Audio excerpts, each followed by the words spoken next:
Baik,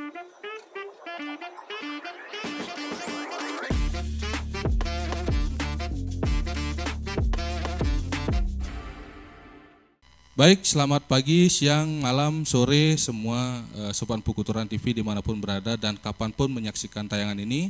Jadi kita berjumpa kembali dalam Talk on Point, sebuah program yang digagas oleh Sekolah Tinggi Agama Hindu Negeri Pukuturan Singaraja, yang dimana top ini membahas informasi-informasi atau isu-isu ringan yang bisa dibahas secara langsung maupun tidak langsung dan dengan menghadirkan narasumber langsung yang kompeten di bidangnya. Dan pada kesempatan kali ini sungguh luar biasa karena tema yang akan kita bahas saat ini adalah eksistensi kesenian wayang kulit.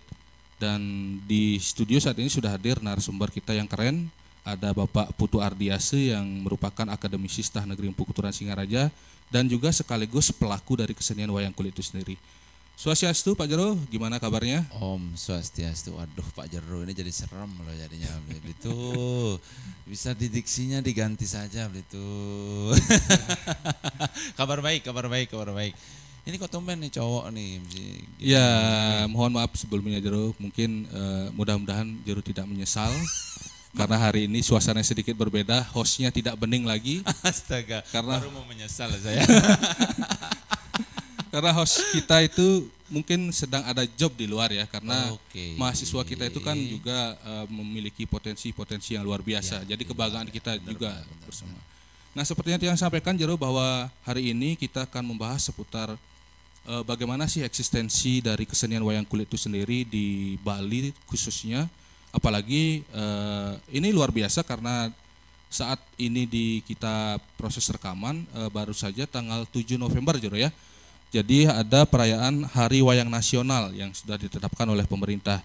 Dan yang luar biasanya sekali, mungkin sudah banyak juga sahabat Pukuturan yang sudah mengetahui bahwa wayang kulit ini sudah ditetapkan menjadi warisan budaya oleh UNESCO. Nah, bagaimana sekarang kondisinya Jero? Jangan sampai berbanding terbalik ini. Ketika sudah ditetapkan sebagai warisan, eksistensinya sendiri bagaimana Jero? Enggak lah, itu apa ya, tanggung jawab kami sebagai seorang dalang itu bagaimana kemudian tanggung jawab pribadi ya dulu beli ya, di luar konteks hubungan dengan warisan budaya dunia tadi gitu kan. Sebagai konteks pribadi sebagai seorang dalang kan berkewajiban untuk payung wayang kan gitu ya. Yeah.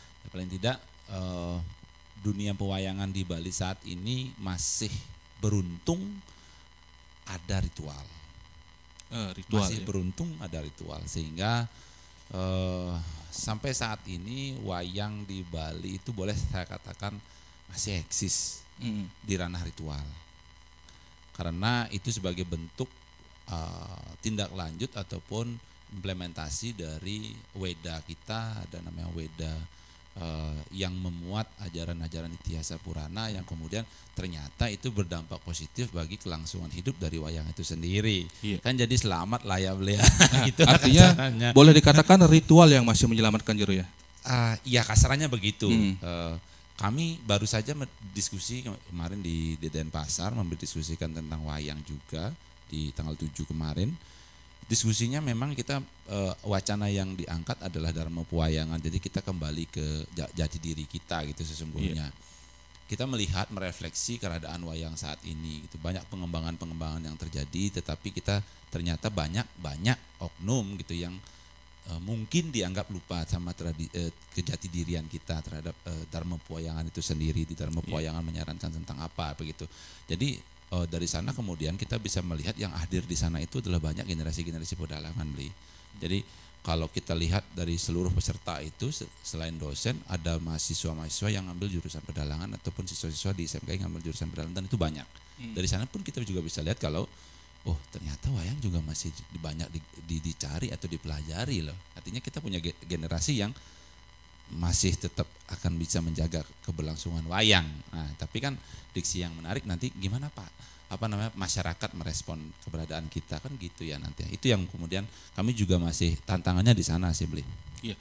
Itu kan menyambung juga tentang tadi disebutkan Jero adalah dari sisi ritualnya. Kemudian kita beralih dari sisi kesenian wayang sebagai komersial Jero. Nah, Jero sendiri mengatakan bagaimana tadi bahwa banyak sebenarnya apalagi ada sekolahnya kan gitu, Jero. Nah, dari sisi komersialnya sendiri menjanjikan nggak? Dan eksistensinya sendiri bagaimana, Jero? Ya, pertama dari sisi komersial ya. Kalau Tiang sendiri memang karena bukan dalang yang fokus berkehidupan atau mencari kehidupan mata pencahariannya di wayang, sehingga Tiang bisa katakan kalau wayang di versi Tiang tidak bisa memberikan kehidupan bagi Tiang, karena Tiang memang tidak dia fokus. Saya sendiri tidak fokus di dunia pedalangan untuk kemudian mencari nafkah dari wayang, kan gitu kasarannya ya. Tetapi dalam posisi Tiang sebagai seorang pewaris gitu, Tiang bertanggung jawab untuk menjaga keberlangsungan ini dengan cara apa? Paling tidak kita bisa berkarya, mementaskan kesenian wayang tradisi, itu yang pertama.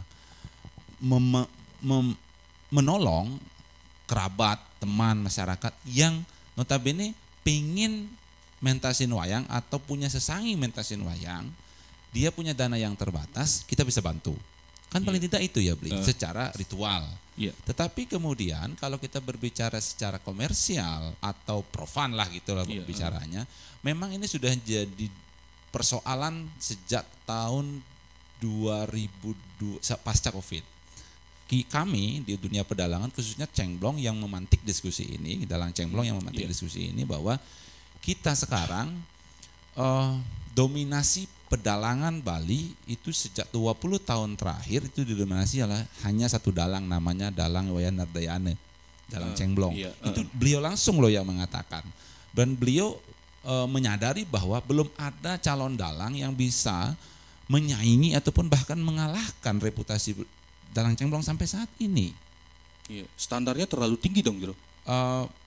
Bukan terlalu tinggi ya, tapi Cengblong yang menciptakan standar seperti itu di masyarakat begitu. Jadi sehingga ketika kemudian mau menjadi seorang dalang, maka figur yang dituju langsung adalah Cengblong gitu. Ini Jero Dalang mau jadi Cengblong. Oh, atau kamu mau jadi Cengblong. Oh, Berika Majar Wayang mau jadi Cengblong.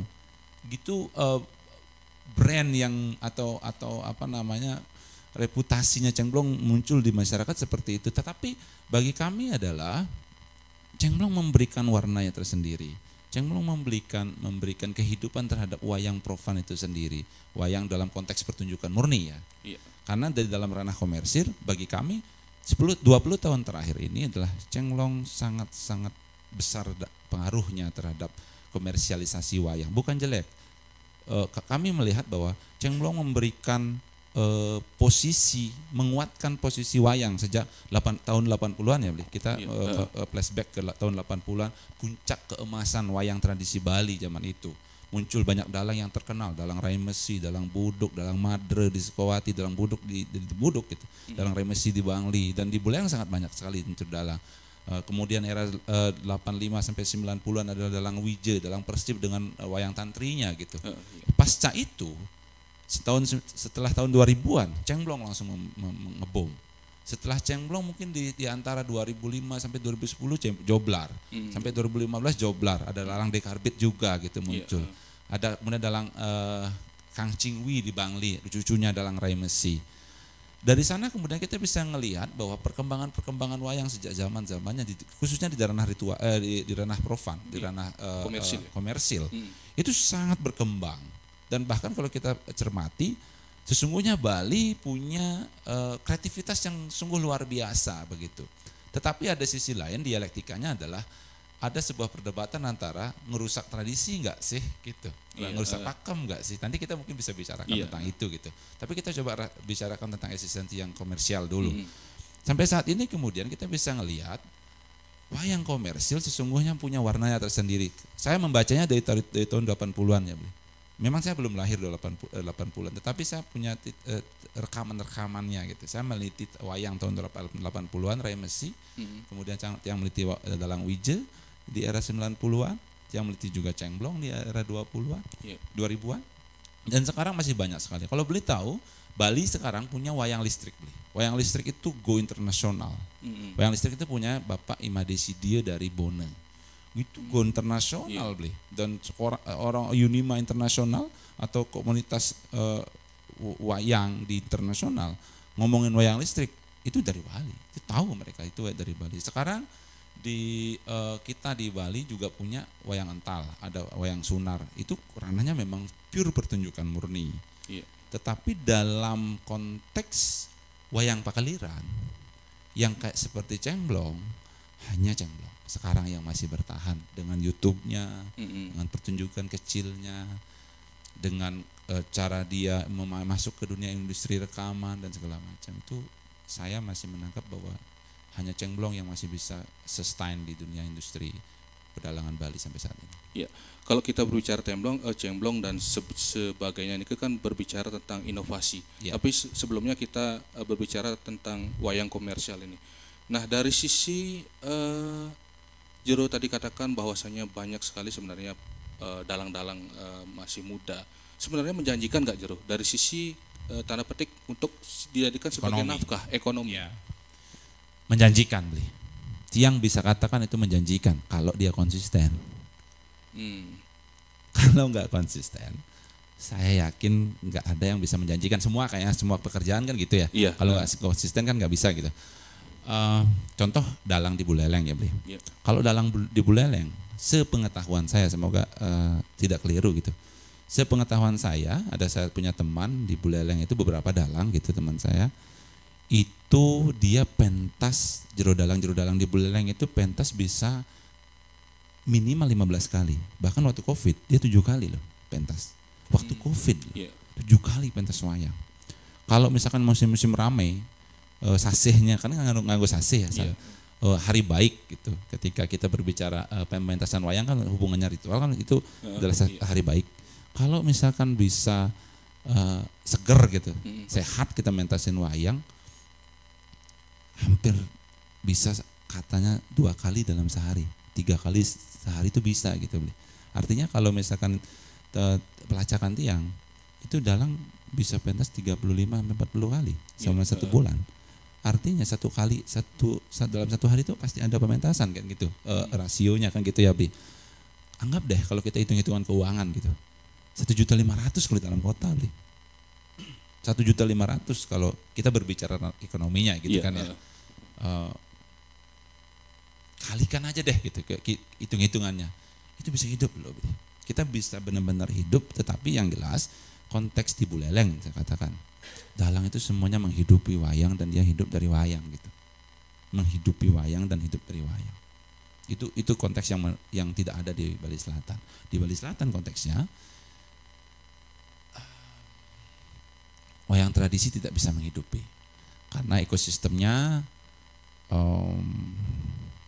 tidak bisa seperti Buleleng yang setiap upacara pancayatnya itu ada pementasan wayang sehingga terbatas dalam konteks ritual. Tetapi kalau kita berbicara konteks komersial, kalau kita bisa sesungguhnya seperti dalang Dukbior sekarang yang mulai viral gitu, dalang Dukbior itu paham dia tentang bahwa masyarakat sekarang ternyata doyan dengan hal-hal yang berbau mistis, dia mainnya ke wayang calon arang, laris Bli. Apalagi di wayangnya itu ada unsur ngundang, ada unsur mistisnya, magisnya. Itu penonton akan jadi lebih antusias. Mungkin yang menarik sekali statement Jero tadi, bagaimana di Bali Selatan dari sisi ritual justru tidak menjanjikan, padahal kita tahu sendiri ada banyak sekali mungkin ada banyak ritual yang memang diwajibkan memakai wayang. Salah satunya mungkin sapu leger. Nah, kenapa bisa terjadi itu Jero? Buleleng pada khususnya ya. Buleleng itu hampir upacara kelahiran, kematian dan orang hidup itu diupacarai dengan wayang.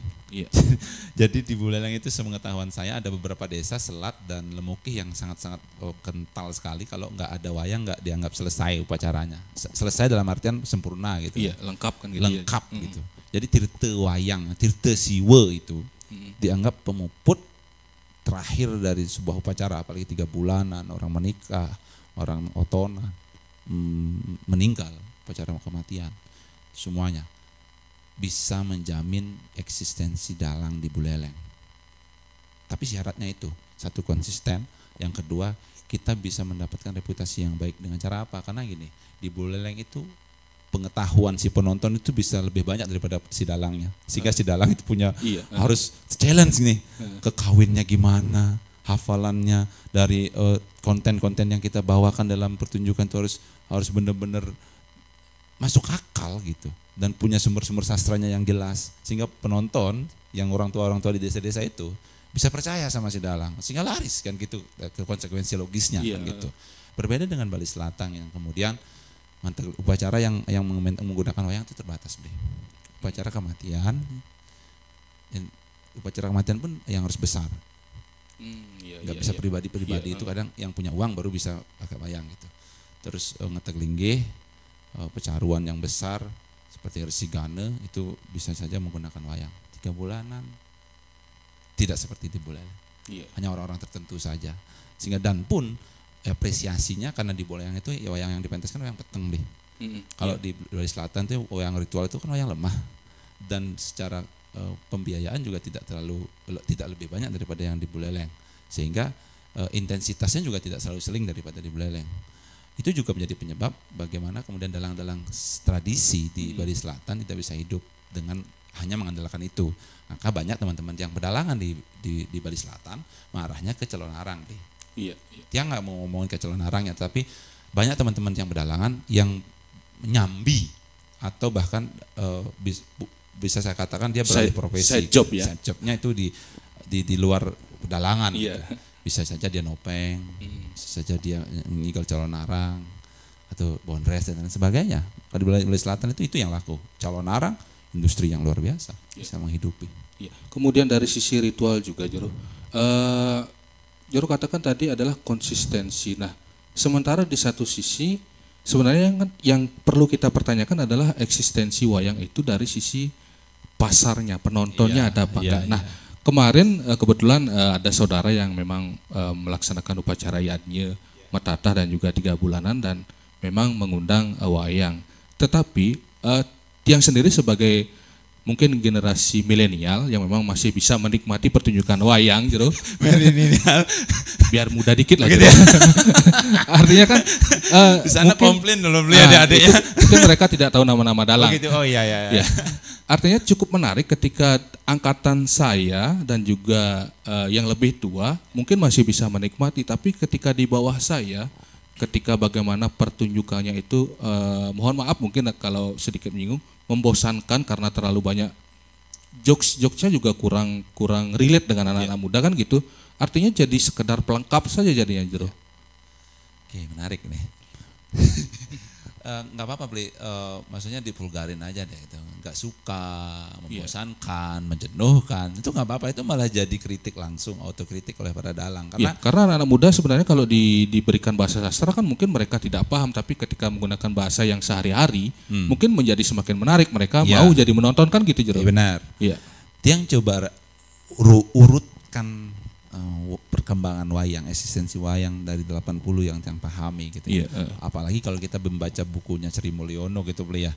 Kan sejarah wayang bicara kalau 3000 tahun yang lalu gitu wayang berkembangnya itu dengan pertunjukan yang sederhana dan untuk pemujaan roh leluhur kan gitu ya. Sangat sederhana dan tidak ada unsur-unsur tontonannya di sana gitu. Memang untuk pemujaan roh leluhur. Tapi coba kita tarik hanya dari 80-an dulu deh. Gitu. 80-an itu dalang sangat-sangat kuat posisinya di masyarakat gitu di zaman itu gitu ya. Apalagi kemudian kalau beli tahu dalang remesi gitu. Zaman itu togel dibawa ke wayang lih. Togel. Nomor togel. Jadi dalang remesi itu dipercaya sebagai dalang togel karena setiap nomor togel yang diungkapkan oleh dalang tembus. Jadi penonton boleh minta nomor kontaknya juga. Boleh, nanti sang suratnya saya kasih. Beliau sudah meninggal.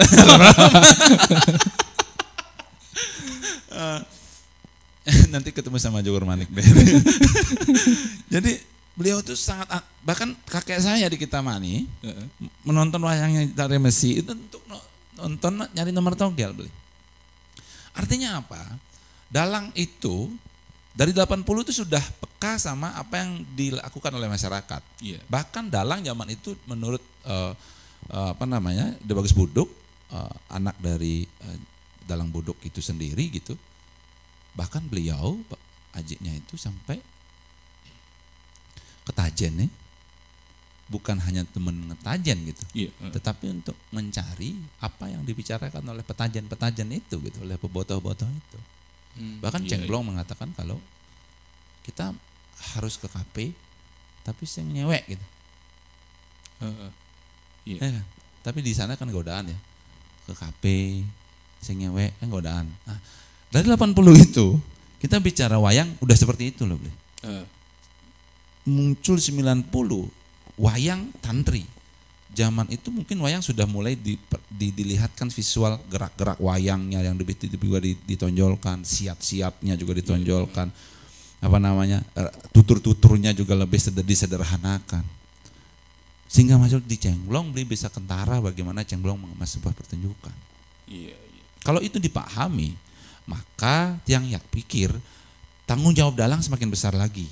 Tidak hanya melestarikan yang bentuk yang sudah kita warisi sekarang, tetapi kontennya yang harus berkembang juga sesuai dengan perkembangan si masyarakat atau kebutuhan si masyarakat itu. Artinya dengan mengangkat isu sosial, politik dan lingkungan kan gitu ya, yang memang relate dirasakan oleh penonton kan gitu ya. Dan itu tantangan dalang. Tidak semua dalang bisa, ini kata kunci juga untuk berbicara eksistensi. Tidak semua dalang bisa mengemas konteks isu sosial masyarakat saat ini dibawa ke wayang sehingga itu menjadi menarik.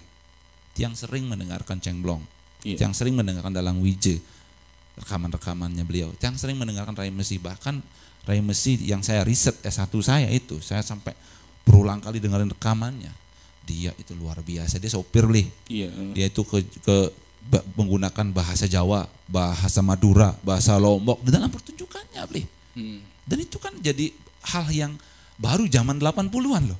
Tahun 80-an dia sudah mengenalkan bahasa Inggris oleh tokoh Delem yang dipakai oleh, saya nanti bocorkan sesuatu, jadi saya nggak mau menyinggung ke sana. Tokoh Delem yang itu sudah menggunakan bahasa Inggris di dalam pertunjukannya. Itu apa artinya sebuah isu sosial yang sekarang itu sering dilupakan gitu, sering dilupakan tapi tidak semuanya gitu. Dan sulit untuk kemudian dalang berani untuk lepas dari konteks ketradisian itu karena, nah ini saya ingin singgung peran pendidikan sebenarnya. Karena peran pendidikan membuat pakem, membuat aturan yang seakan yang dipakemkan itu adalah hal baku, aturan undang-undang yang tidak bisa dirubah gitu. Kaku kan seperti itu ya. Kemarin kita bahas ini juga di Denpasar gitu. Jadi kaku, jadi bentuk yang harus dilestarikan. Padahal yang dimuat di dalam teks yang beliau bacakan tadi di warisan budaya dunia itu intangible asset. Aset yang tidak berwujud, bukan aset berwujud wayangnya, tetapi nilai-nilainya. Warisan budaya tak benda kan begitu ya. Warisan budaya tak benda, nilainya yang dijadikan piagam dunia, piagam UNESCO. Tapi seakan saya langsung kritik langsung ke diri saya sebagai seorang dalang gitu, atau saya bisa menyampaikan pesan melalui acara Top Point ini gitu, bahwa yang kita harus jaga dan harus kita kembangkan itu nilainya, bukan hanya bentuknya, tapi nilainya. Dan bentuk saya yakin dari 80 sampai sekarang sudah selalu berkembang. Yang tidak bisa kaku itu adalah kontennya, nilainya, value-nya. Iya. Sekarang itu kan berbicara dengan tentang inovasi, artinya sah-sah saja dilakukan. Tiang ingin cerita sedikit, dulu mungkin sekitar saya SMP kalau nggak salah. Dulu mungkin pertunjukan wayang kulit itu masih menjadi primadona kan gitu. Kalau tidak salah ada salah satu tren seorang dalang yang kemudian mengkolaborasikan, melakukan inovasi, memunculkan kesenian genjek dalam pertunjukannya. Nah, kemudian pro dan kontra terjadi, dianggap merusak pakem seperti ini. Sebenarnya keabsahan dari inovasi dari pertunjukan wayang kulit ini sendiri gimana, Jero? Itu dah. Jadi kemudian tantangannya kan gini, Bli. Dari upaya dalang untuk bertahan gitu kan ya. Kan dia harus berinovasi. Setelah berinovasi dia harus konsisten. Konsisten berinovasi, bukan konsisten mempertahankan apa yang sudah dijadikan ya. Artinya kalau konsisten pertahankan yang sudah tidak laku kan tetap tidak laku jadinya. Laku kan. Ngapain kan gitu ya. Konsisten dengan kegantengan saya ternyata sudah tidak relevan kan. Yang mending kerimbat keramas gitu kan, masas gitu dulu biar istri saya semakin cingkring, semakin sayang sama saya gitu ya. Jadi kemudian inilah peran, nanti bisa saja prodi kami di Setah Empu Kuturan gitu, prodi pendidikan seni budaya, peran jurusan pedalangan di Denpasar dan peran dalang-dalang senior kita untuk paling tidak memberikan edukasi kepada masyarakat atau para dalang gitu, yang ingat bahwa piagam UNESCO itu adalah intangible asset. Ingat bahwa perkembangan, tarik aja dari 80-an deh sampai sekarang, wayang kan terus berkembang. Atau apa, masa kita melestarikan bentuk yang diilustrasikan oleh Sri Mulyono, tidak menggunakan kelir, wayangnya tatahannya sederhana menggunakan daun lontar. Masa itu? Kan itu sekarang sudah menjadi wayang beber. Masih ada bentuk wayang lagi berkembang lagi lain.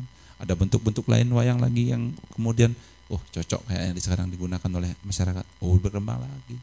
Kalau kita terlalu romantis kemudian terhadap apa yang sudah diwarisi sebagai pakem itu, karena yang jelas sekali lagi. Tapi pertanyaannya, maaf motong Jero, pakemnya sendiri ada nggak sebenarnya dari pertunjukan wayang? Makanya pakem wayang itu dibuat oleh pendidikan, Li. Oh iya. Yang dibuat oleh pendidikan, yang seakan pakem ini adalah pagar-pagar beton yang tidak bisa dipecahkan gitu, yang tidak bisa dilewati. Sementara memang kesenian itu kan butuh inovasi, fleksibel, kan gitu, fleksibel dia sifatnya kan gitu. Pakem itu dibuat untuk kita lebih mudah belajar, mendalang, tapi bukan sebagai aturan-aturan yang kita tidak boleh tidak boleh dilewati gitu, tidak boleh lepas dari itu, bukan begitu pesan dari pakem itu. Sama kayak panduan belajar Photoshop gitu, kan ada tuh. Tapi kan ketika kita sudah pintar menggunakan, fasih menggunakan alat-alatnya, toolsnya, kan kita bisa membuat kreasi. Berbagai kreasi. Nah, pakem itu begitu fungsinya, Bli. Tetapi nyatanya di masyarakat berkembang bahwa yang tradisi ini dewa. Sing dadi kipekang kan gitu. Makanya Tiang mengambil posisi yang lain bersama teman-teman yang muda. Ayo kita buat pertunjukan yang bukan yang ini, tapi yang itu gitu. Untuk tidak mengganggu yang ini gitu. Yang ini biarin aja dimuseumkan gitu. Museumkan ya tempat ritual pentasnya. Kalau misalkan teman warga masyarakat yang pengen mementasin wayang sakral, ya yang ini gitu. Tawaran kami yang ini. Kita punya produk. Price list juga ada pilihan kan gitu ya, Jere. Ada price listnya juga. Mau wayang ini, segini nih. Wayangnya yang ini ya pentasin dengan budgetnya segini. Enggak sampai segitunya sih. Udah ada gitu loh, Sekarang kalau mentasin wayang, acaranya Festival Dalang Internasional gitu. Pentasin yang ini gitu. Jadi kebetulan kawan kami wayang ental Desember ini akan berangkat ke China. Dia buat wayang ental, bawanya wayang ental gitu. Ada juga teman kami beberapa sebelum Covid itu membawa wayang tradisi untuk dikenalin di Amerika. Sam Jaigul sempat ke Belelang di Bubble Fest juga pentas. Jangan sampai lebih eksis di luar negeri daripada di tanah kita sendiri kan gitu. Jadi gitu ketakutan itu kemudian seakan ayolah kita jangan dijadikan dewa. Biarkan itu sebagai ranah ritual. Yang ini kita cari inovasinya agar masyarakat juga lebih tahu lagi, kita punya wayang lah ternyata gitu. Oke, yang ini yang ritual. Setelah ini ternyata wayang bisa diginiin loh. Gitu. Jadi kayak gitu sih yang ingin kita bangun sekarang. Baik, Jero, menarik sekali perbincangan kita, tapi sebelumnya Tiang yang menyampaikan sebuah informasi yang penting untuk masyarakat di Buleleng khususnya dan di Bali, bahwasanya saat ini Setah Negeri Empu Kuturan Singaraja sedang melaksanakan proses pelaksanaan penerimaan mahasiswa baru. Jadi bagi bapak, ibu, kakek, nenek, om, tante yang memiliki sanak saudara bisa segera mendaftarkan rekan-rekannya ke Setah Negeri Empu Kuturan Singaraja, dan juga pendaftarannya bisa dilakukan via online. Jadi linknya nanti ada di sini ya, biar editor ada kerjaan ini. Linknya nanti di sini, ya. Jadi ada prodi seni juga. Ada prodi seni. Ya, prodi seni linknya di sini nih. Biar ada kerjaan editornya. Oke, itu ya, nanti informasi lebih lengkapnya bisa disimak di media sosial di Setah Negeri Empu Kuturan Singaraja, di Facebook, Instagram, dan juga TikTok. Kita lanjut lagi, Jero. Ini masalah inovasi cukup menarik, Jero. Jadi mungkin Tiang pribadi, Jero, pengetahuan Tiang tentang seorang dalang ini kan sempit sekali. Kalau di Buleleng mungkin Jero Dalang Rugade mungkin Jero tahu, kemudian ada juga kan Dalang Sambroli yang juga melakukan inovasi. Kemudian kalau yang sudah ranahnya nasional lah, cengblong kan gitu. Nah, inovasi yang dilakukan cengblong ini kan standarnya tinggi sekali, Jero. Bagaimana dengan katakanlah jeru dalang yang memang sudah agak lingsir ataupun mudah bisa menyesuaikan standar yang sudah dibuat oleh cengblong ini, atau memang inovasi bisa dibuat dengan melihat pasar, Jero? Bagi Tiang ada dua, Bli. Kita mau jadi cengblong atau menjadi terkenal bukan seperti cengblong, atau membuat ide baru kan? Ide baru. Iya. Maksudnya cengblong kan pun juga pengembangan dari dalang-dalang lingsir. Gitu. Iya. Dalang lingsir itu kemudian yang ini mungkin yang sudah dikatakan juga oleh cengblong ya. Cengblong pun juga meniru, Bli, bentuknya. Meniru dari dalang-dalang lingsir. Banyak kok jokes yang digunakan oleh cengblong itu dari dalang-dalang lingsir atau dari drama-drama gong itu dipakai. Kan banyak. Tetapi kekuatan cengblong adalah dia bagaimana kemudian aktualnya sekarang itu dibawa gitu. Hal-hal yang aktual di masyarakat itu dibawa gitu. Tetapi kembali ke pertanyaan Beli. Kita mau jadi cengblong sih. Kalau mau jadi cengblong kamu harus bisa lebih dari cengblong. Jangan sama kan gitu ya. Jangan sama. Kalau sama ngapain? Kan sudah ada cengblong, ngapain? Paling tidak sama, karena pasti cengblong kan pasti akan orang kan pasti akan tidak bisa mendalang sesuai dengan umurnya kan gitu kan. Mungkin umur sekian beliau tidak bisa ngewayang, kan ada yang meneruskan. Kan paling tidak itu harapan cengblong. Harapan cengblong juga begitu loh, Beli. Jadi cengblong juga mempunyai regenerasi. Di channelnya cengblong juga dia mengundang secara terbuka bahwa ada dalang-dalang yang ingin mendalang di tempatnya beliau akan memberikan kesempatan itu. Paling tidak setara gitu. Jadi mengikuti cengblong. Nggak apa-apa, karena cengblong seperti itu dan kita harus punya fasilitas sesuai dengan itu. Sehingga kita bisa mementaskan itu, dan jokes-jokesnya juga lahir dari apa yang sudah diajarkan oleh cengblong itu sendiri. Dan sehingga cengblong berhasil lah sebagai seorang dalang, sempurnalah beliau. Sebagai juru dalang, sebagai juru mangku, sebagai juru balian, sebagai dosen, dan sebagai dosen yang memberikan pengajaran kepada melahirkan dalang-dalang hebat juga gitu. Atau kita memang nggak usah dah kita ke sana, kita buat yang lain lagi, kita buat lagi yang terinspirasi dari sana, tetapi kita nggak mau seperti cengblong. Mungkin akan jadi role yang berbeda lagi. Contoh nih, wayang calon arang sekarang yang lagi booming, dalang Dukbior.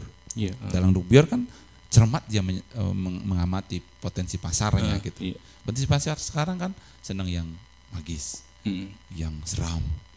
Dia masuk loh, calon arang, drama tadi calon arang booming, dia membuat wayang calon arang, walaupun kemudian dulu sempat booming wayang calon arang, sekarang diboomkan lagi dengan bumbu-bumbu yang diminta oleh masyarakat. Kita nggak tahu nanti akan ada dalang apa saja yang kemudian dulu di Beleleng ada muncul wayang genjek kemarin kan, dalang Dharma, dalang Dharma dari Bungkulan membuat wayang genjek, dimasukkan unsur-unsur genjek di sana, karena kita tahu sendiri kan di Buleleng itu kemudian unsur genjek itu jadi populer di masyarakatnya. Jadi terkenal beliau dengan lelucon-leluconnya gitu. Di daerah Bali, di Banjar itu ada dalang Kelentit. Dalang Kelentit itu sudah seperti cengblongnya Bali Selatan gitu. Dalang Kelentit sampai 35-45 kali pentas dalam satu hari gitu. Itu hebat sekali, dia bisa memasukkan unsur selingkuh, ada masukkan unsur tajen, ada unsur minuman keras dan lain sebagainya gitu dalam pertunjukan wayang yang itu gimmick-gimmicknya sangat santai sekali. Sangat santai sekali. Enggak seperti cengblong, tapi dia bisa bertahan. Bisa menciptakan value-nya sendiri gitu. Kalau kita berbicara bentuk maka akan habis kok, Beli. Akan habis bentuk ya, Beli. Untuk wayang contoh, kita bikin wayang ental, kita bikin wayang dari apa, bikin dari sampah dan segala macam, akan habis. Terus kita berbicara bentuk maka akan habis, tapi yang akan enggak habis adalah nilai tadi, value tadi, dan setiap dalang punya value-nya. Tiang contoh, wayang tidak pernah sama sekali gitu selalu memikirkan membuat alur jokes atau lampahan istilah. Kita punya cerita, yang paling Tiang pikirkan adalah bagaimana kemudian membuat orang-orang sekitar saya tertawa. Juru gender, ketengkong. Paling tidak itu dulu. Maka orang lain akan bisa mengenal saya. Dan saya selalu identis dengan bagaimana saya membangun citra saya sebagai dalang Kintamani. Saya membawa tokoh Kintamani. Kopang Kopeng. Paling tidak itu kan inspirasi juga dari dalang-dalang dulu kan. Terinspirasi dari dalang-dalang dulu yang kemudian saya juga terapkan itu. Tetapi kalau kemudian mau menjadi dalang yang di luar, yang mau menjadi dalang komersil yang terkenal gitu. Contoh Pak Madi Sidia, dalang terkenal di luar negeri yang beli, katakan ini diksi menarik, tidak terkenal di Bali gitu. Dalang terkenal di luar negeri sebagai dalang loyang listrik, tapi tidak terkenal di Bali. Iya. Tapi kan paling tidak ada pangsa pasar yang lain diisi gitu. Oleh dalang Madi Sidia. Gitu. Cuma kan jangan sampai kita mati di daerah sendiri kan gitu, justru terkenal di daerah orang. Jadi kemudian itu yang tantangannya ya beliau. Kalau kita mau jadi dalang cemplong, kita masih ada di dalam bayang-bayangnya beliau gitu. Kalau kita mau jadi di luar, kita punya nggak modal ekonomi, modal sosial, modal budaya untuk menjadi beliau. Beliau itu kan dari 2000 sebelum 2000 loh dia belajar mendalang sampai sekarang gitu. Modal sosialnya, modal ekonominya sudah terbangun sekarang ya. Kalau dulu mungkin juga sama kayak kita nih. Kalau dalang muda sekarang kan kekuatannya di modal budaya, modal sosial nih. Kepekaan terhadap sosial budaya itu kita jadi lebih kurang ketimbang dalang-dalang lisir dulu gitu. Sekarang kan banyak instanisasi menjadi seorang dalang gitu. Kita pengen berkembangnya kan fenomena sekarang di dunia pedalangan berbicaranya bentuk. Bicaranya bentuk dan tidak banyak yang berbicara tentang konten atau nilai. Sehingga kemudian bagi saya sendiri ini kritikan langsung sih kepada saya, kepada teman-teman. Yang kita perlu perkuat adalah modal sosial dan modal budaya kita untuk mengembangkan itu. Iya, sebenarnya kan yang perlu mungkin ini sebagai masyarakat penikmat Artinya kan sebenarnya dalam menonton wayang yang justru kita ingin dengarkan itu adalah bagaimana ada mungkin pesan-pesan sosial, pesan lingkungan, dan termasuk juga jokes-jokes yang memang ringan tetapi memang kena di kita kan gitu.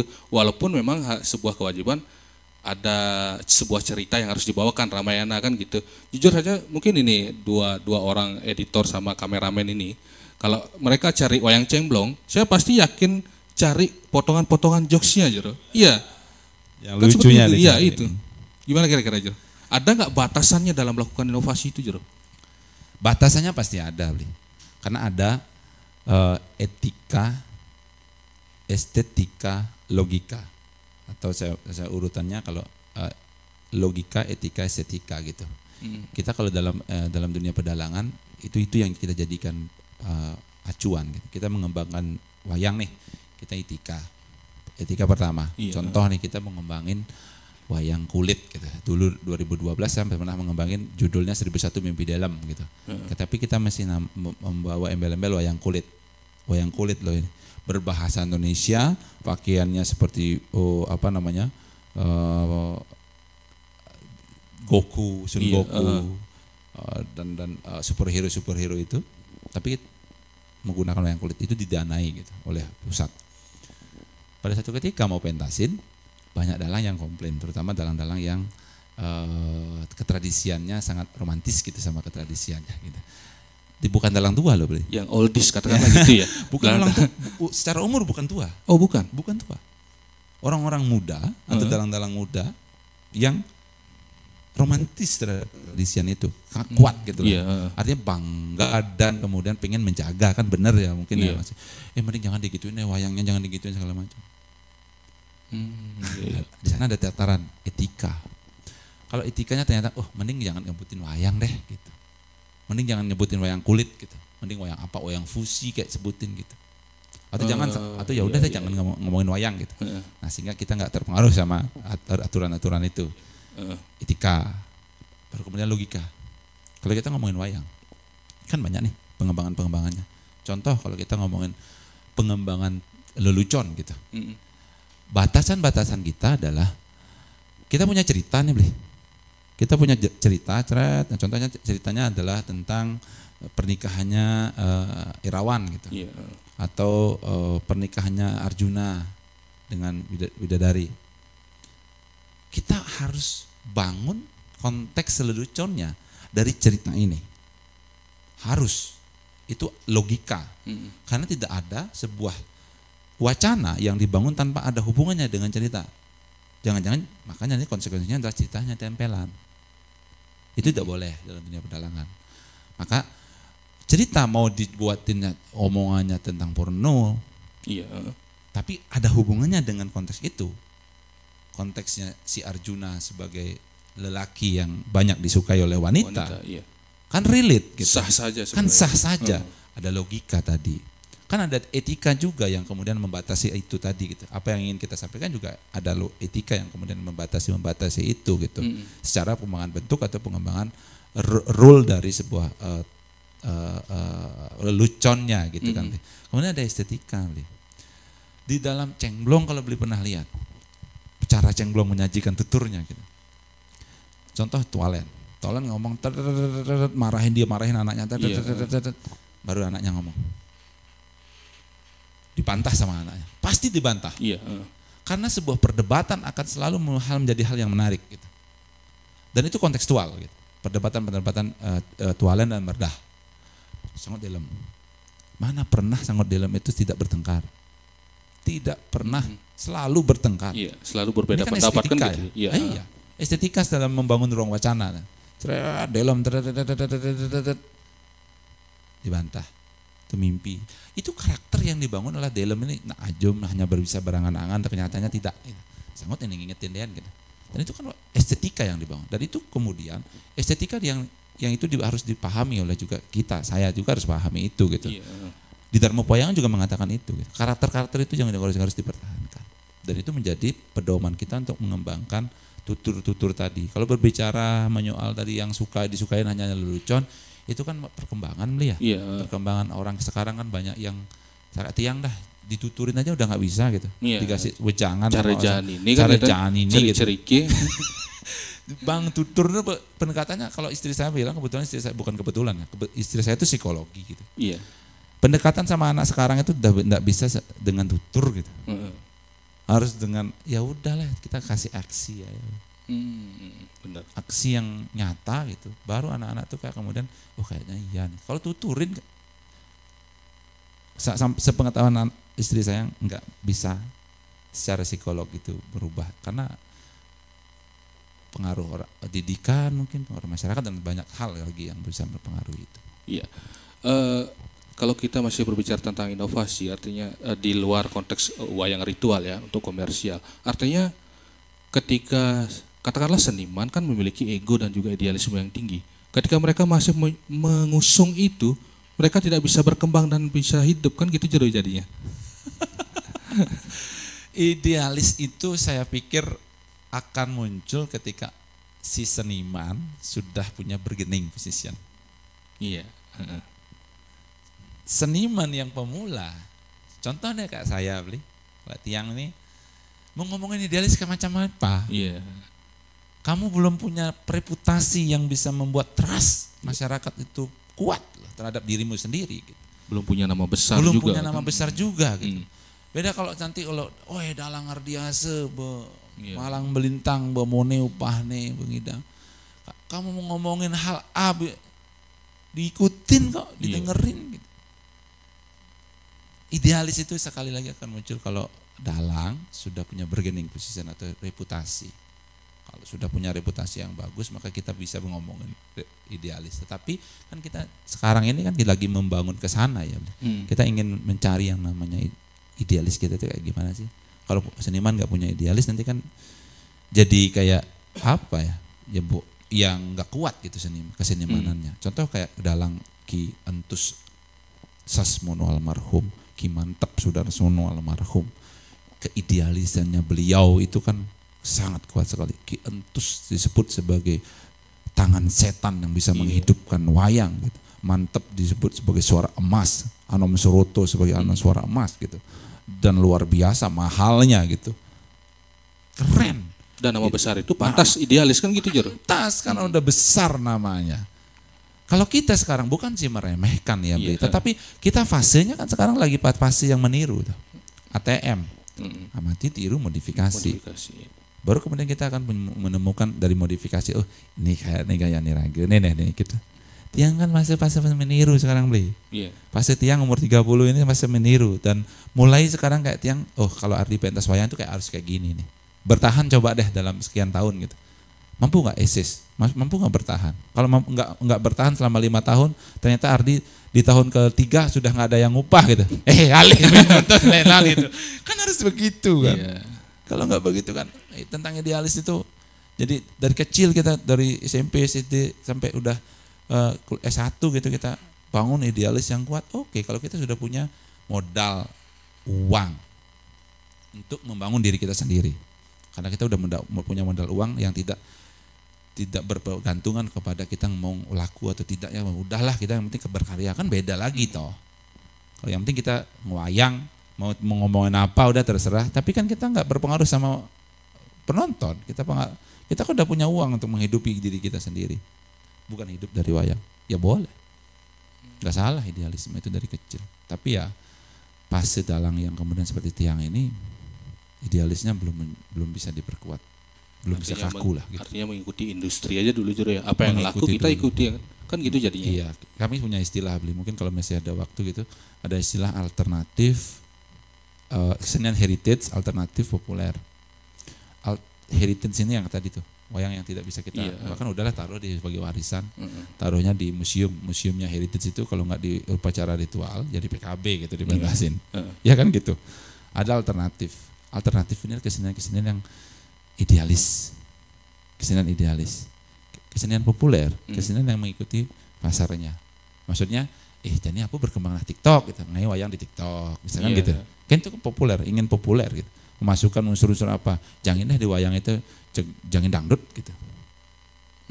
Di Jawa terjadi itu beli. Wayang isi dangdutan, wayang isi goro-goronya itu kan banyak mengundang artis-artis. Berarti ada toko wayang dibuat Ayu Ting Ting itu Jero? Ada, itu kan wayang kampung sebelah dong. Iya. Wayang kampung sebelah kan berkembang seperti itu. Dalang Wije beli, aduh keren. Dalang Wije tuh luar biasa pengembangannya. Dan itu sah melakukan inovasi seperti itu. Lah di Dharma Pewayangan boleh dalang menang kawi dalang kan sungguh. Kawi dalang itu kan kawi carita. Dalang itu berhak untuk berkreativitas. Sang angawi carita. Dalang yang membuat ceritanya sendiri gitu. Dengan acuan-acuan itu, dengan acuan-acuan teks Ramayana Mahabharata yang digunakan, yang disepakati sebagai teksnya wayang. Kalau saya jadi netizen, wayang tidak seperti itu Jero. Wayang itu ada clear, ada apinya, ya, ceritanya bahasa sastra gitu. Gitu, yang muncul di masyarakat itu ya gitu. Tapi sekarang jangan salah beli, munculnya Cengblong membuat tradisi baru. Tradisi baru. Karena, kenapa saya katakan tradisi baru? 20 tahun loh beli bertahan. Tahun 2000. Iya, tahun 2000. Sampai sekarang kan hampir 23 tahun. Sampai sekarang beliau masih eksis dengan bentuknya itu. Artinya apa? Stigma masyarakat. Saya katakan tadi tuh di awal. Kalau tadi cari Cengblong. Cari dalang Cengblongnya orang kini. Apa tuh Pak yang terjadi itu? Wayang, adi sing nganggon damar, adi nu nganggon damar. Adi sing nganggon gamelan lengkap. Itu yang terjadi sekarang di masyarakat awam tentang wayang. Berbeda dengan masyarakat tradisi, masyarakat desa yang kental kuat dengan ketradisiannya, maka dia akan mengatakan bahwa wayang adik itu. Sebenarnya agak gini juga Jero ya.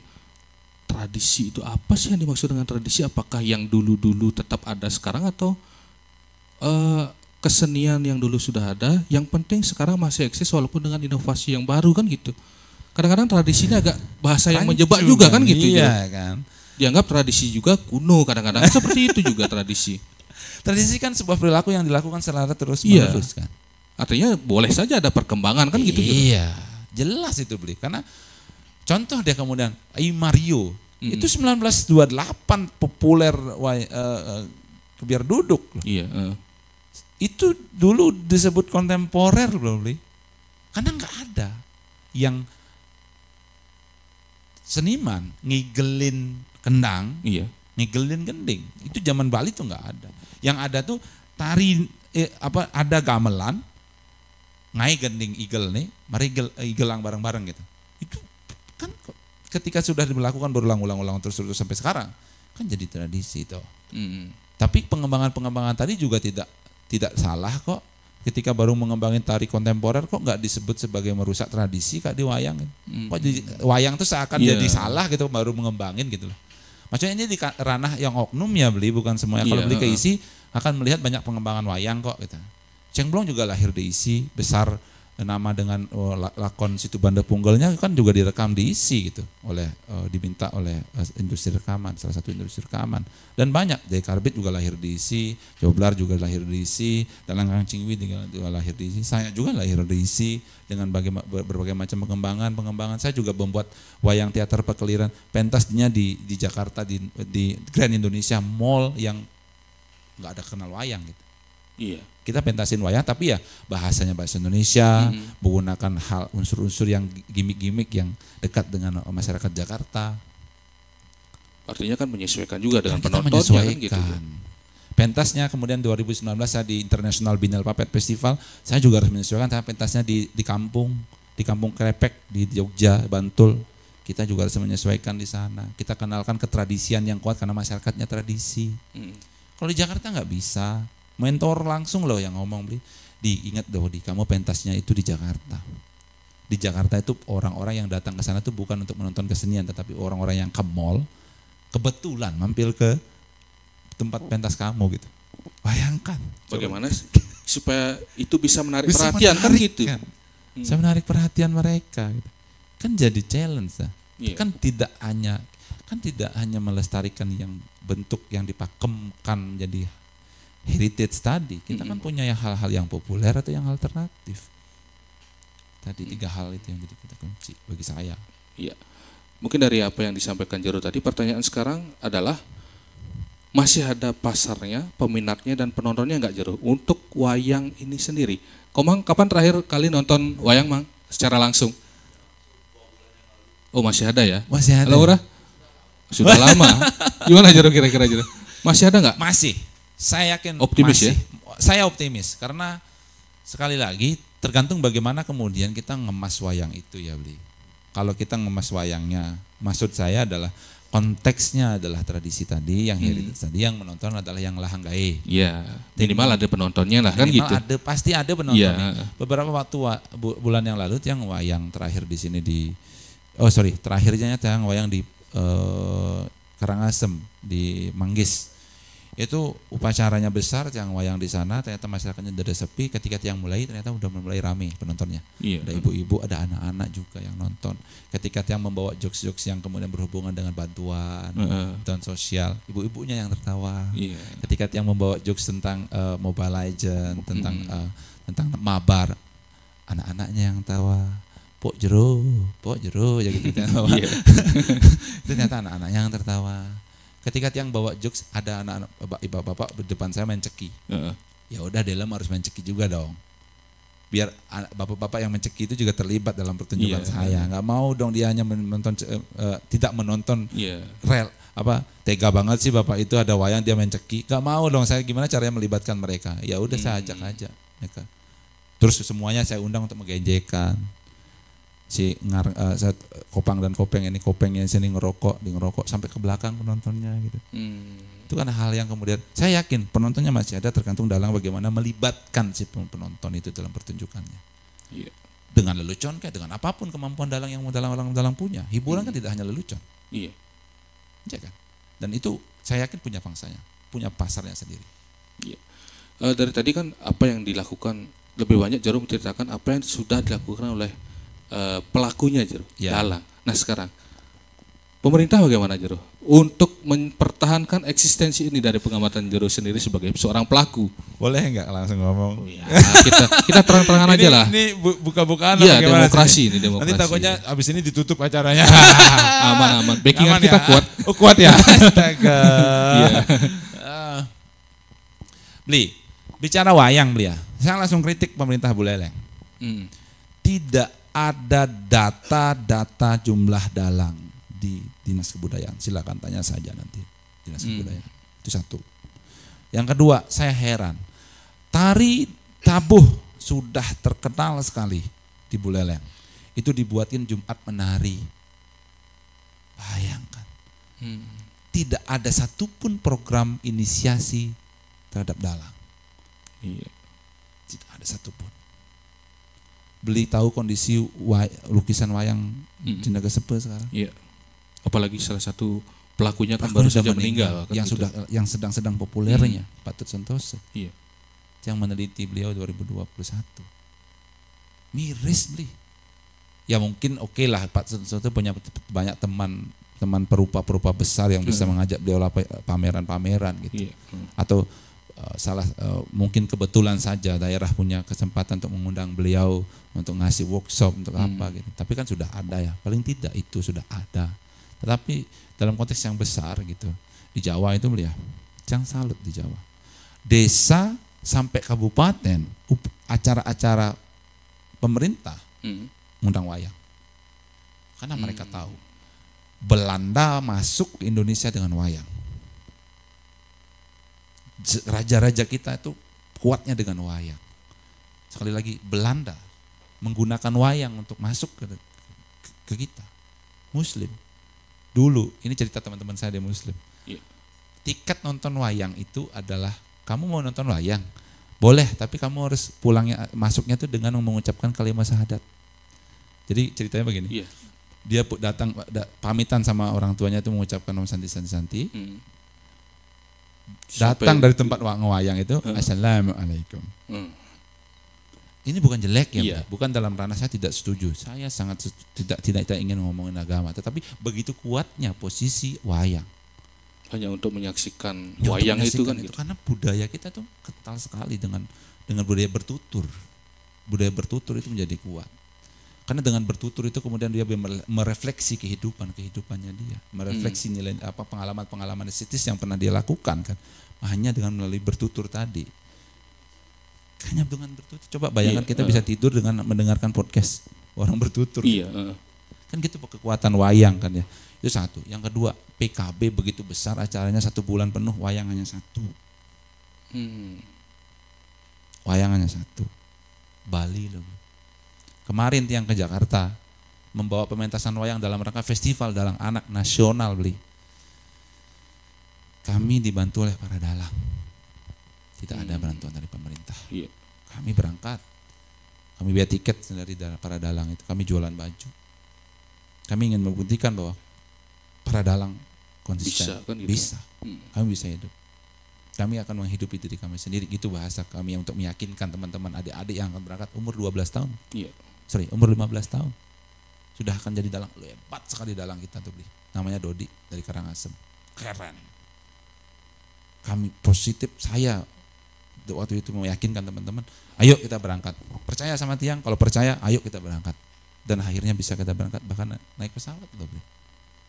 Karena bantuan dalang-dalang. Dalang Cemblong langsung asik segini, dalang Karbit ngajarin langsung, dalang Joblar semuanya dalang-dalang asik. Dosen-dosen pedalangan ngasih bantuan. Implementasi dari undang-undang pemajuan kebudayaan, turunannya belum ada ngerespon tentang warisan budaya UNESCO ini. Khususnya berbicara wayang ya beli. Tanggung jawab pemerintah banyak sih beli ya, karena banyak hal yang harus diurusin gitu. Banyak kesenian yang harus diurusin, karena dalang mengokreh, marah-marah, terus seniman Gambuh juga marah-marah, seniman Arje juga marah-marah, seniman apa lagi? Masih banyak lagi sebenarnya. Gitu loh. Sebenarnya tanggung jawabnya sangat banyak sekali. Sebenarnya kan ekosistem yang sangat sederhana sekali.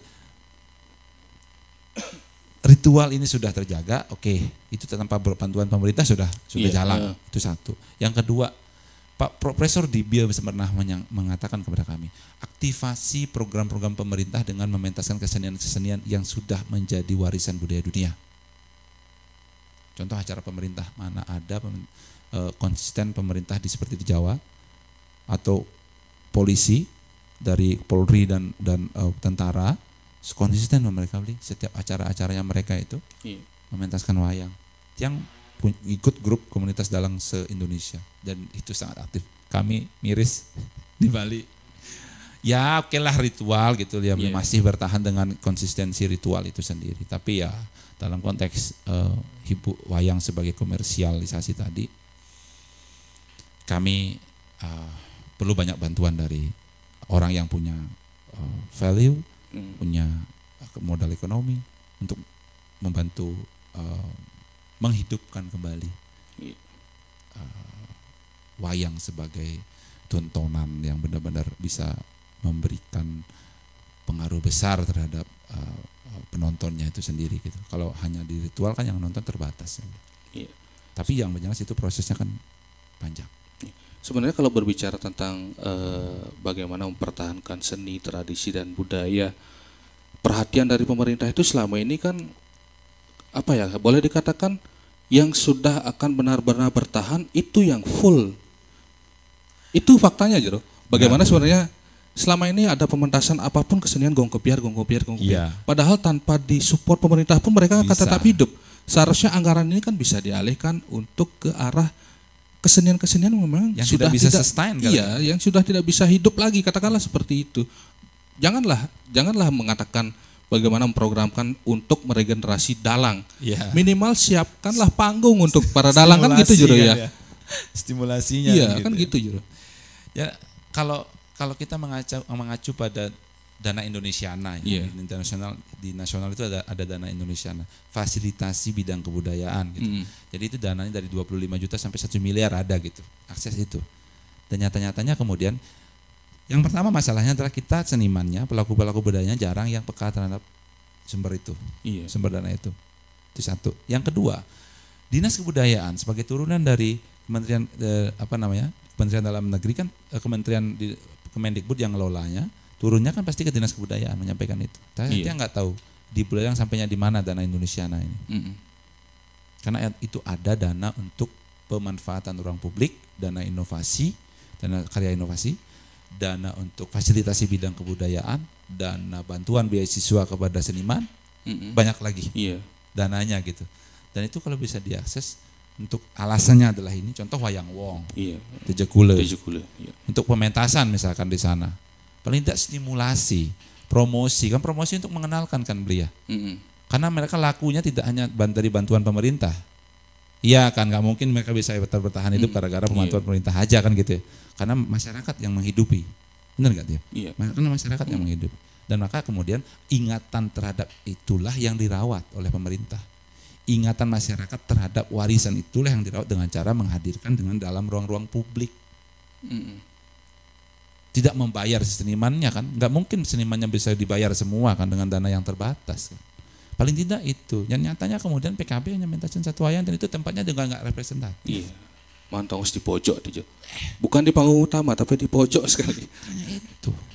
Itu yang menjadi kemudian bagi saya sendiri yang kecewa sebagai dalang, yang tidak ingin berkoar-koar, ingin mendapatkan tempat yang tetapi tanpa menyampingkan kesenian yang lain kan gitu. Iya, tanpa artinya porsinya harus sama kan. Benar, karena Tiang juga meneliti ekosistem yang lain ya. Tiang meneliti gambut, Tiang meneliti arje, dan sama masalahnya juga sama. Kalau semuanya ingin berkoar-koar ngeling pemerintah kan gitu ya. Nah, pemerintah gimana caranya pemerataan lah kan gitu Jero. Itu yang Tiang dan untungnya sekarang dalang itu insiden jengah kan gitu Jero. Yang dalangnya bemet Jero. Artinya nanti ke depan justru ya wayang akan menjadi hanya sebuah pelengkap upacara gitu Jero. Karena komersilnya sudah tidak ada lagi kan gitu. Ya syukur masih ada pelengkap upacara beli. Ya artinya kan ketika kalau orangnya mampu baru ngupah wayang, kalau enggak kan gitu jadinya. Enggak bisa kan? Iya. Ya itu kemudian tantangan terbesar kami adalah bagaimana menumbuhkan penonton. Jadi Cheng Blong sebenarnya mengatakan, tantangan terbesar dalang itu yang karena caranya menjaga penonton dan mengalih penonton nanti baru. Contoh hal sederhananya adalah yang dilakukan oleh Teater Koma di Jakarta ya. Ini bisa saja jadi imbangan kami di pedalangan gitu. Mereka itu punya penonton yang terkecil sampai yang tertua, usianya termuda sampai yang dewasa. Dan mereka punya data-datanya itu, dan mereka setiap mendalang dia setiap mementaskan teaternya dia WhatsApp ataupun email penontonnya itu datang dan mereka membuat pementasan yang bagus, berkualitas dalam artian tatanan estetikanya, bentuk-bentuk yang disajikan, kualitas aktornya dan sebagainya. Yang sempat riset juga di sana di Jakarta waktu yang dapatkan workshop manajemen pertunjukan di Galeri Indonesia Kaya, yang diajak ke Teater Koma. Di sana yang belajar tentang bagaimana membangun penonton gitu. Dan sepertinya kemudian Cheng Blong menyadari hal itu. Cheng Blong membangun bagaimana cinta dulu dibangun. Demen nih malu penonton tuh demen jak wayang malu. Mare bang tutur. Dan pun tuturnya tidak terlalu banyak. Tapi paling tidak psikologi penontonnya dibaca oleh Cheng Blong. Psikologi penontonnya loh beli.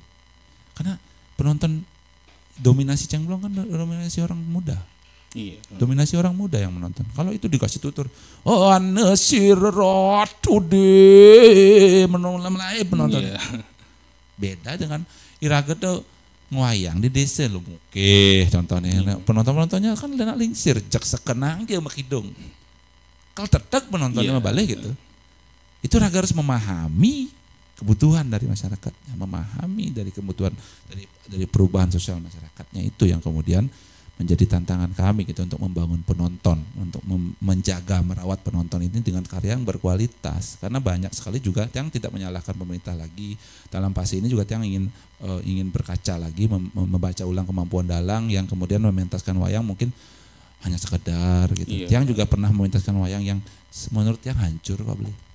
Yang pernah pada fase itu yang kemudian yang tidak sempat menyiapkan diri sehingga yang juga pementasan yang kacau ala kadarnya iya. Pernah kok yang dalam fase itu, dan itu kemudian kita tidak semata-mata menyalahkan pihak eksternal gitu. Kita juga harus berkaca bagaimana kemampuan dalang. Jangan-jangan dari permasalahan ini semua dalangnya yang jadi dalang juga gitu. Jadi dalang semua permasalahan ini. Kan kita juga nggak pernah tahu kan beliau. Ternyata dalangnya yang banyak yang mementasin karya wayang yang tidak berkualitas. Siapa tahu kan gitu ya. Jadi kita juga harus membaca ulang potensi-potensi permasalahan itu dari mana datangnya. Iya. Baik Jero, menarik sekali perbincangan kita. Sebenarnya masih banyak sekali pertanyaan di pikiran saya, tapi tadi sudah diingetin ya? Iya, durasinya terbatas. Tambah lagi. Aduh. Satu-satu saya kasih SP ini karena tadi terlambat menyiapkan alat. Ya. Tapi pertanyaan saya terakhir nih, terakhir. Okay. Mungkin nggak kalau dalang nanti membuat sebuah pertunjukan tunggal seperti konser tunggal Jero, artis-artis itu yang berbayar lah Jero? Sangat mungkin. Tergantung dari dalang itu mau nggak? Iya. Dalang itu mau nggak berkarya tunggal? Ini tantangan dari teman Tiang Indra Parusa namanya. Dia pernah bilang, Ardi, kamu harus buat pertunjukan wayang yang full, mungkin bisa saja 3 hari gitu, tiketing gitu. Iya. Gimana caranya kamu? Itu belum ada dilakukan. Iya. Dan menurut saya mempelajari manajemen gitu, sampai saat ini Tiang melihat potensi dari teman-teman Tiang itu bisa dilakukan, sangat bisa. Dan cara menjual pun itu sangat mudah sekali karena kita bisa menjual, I think different gitu, wayangnya ini beda gitu.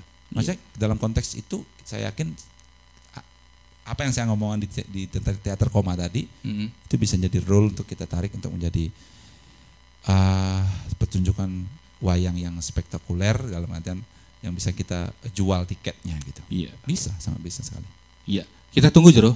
Oke. Siap. Ini tantangan langsung nih. Aduh, ditodong langsung ini. Oke. Baik, terima kasih Jero sudah hadir di kesempatan kali ini, dan mudah-mudahan nanti ke depan kita ada kesempatan lagi untuk ngobrol mungkin dengan seni yang lebih umum kan gitu Jero ya. Baik. Dengan senang hati. Siap. Baik, terima kasih Sobat Peguturan. Demikian tadi pembahasan kita, bincang-bincang santai kita. Mudah-mudahan apa yang menjadi curhatan dan keluhan dari Jero Dalang tadi bisa didengar dan bisa menjadi inspirasi bagi kita semua. Ambil yang baik-baik, buang yang buruk-buruk, dan kita akan berjumpa kembali dalam top episode berikutnya. Terima kasih.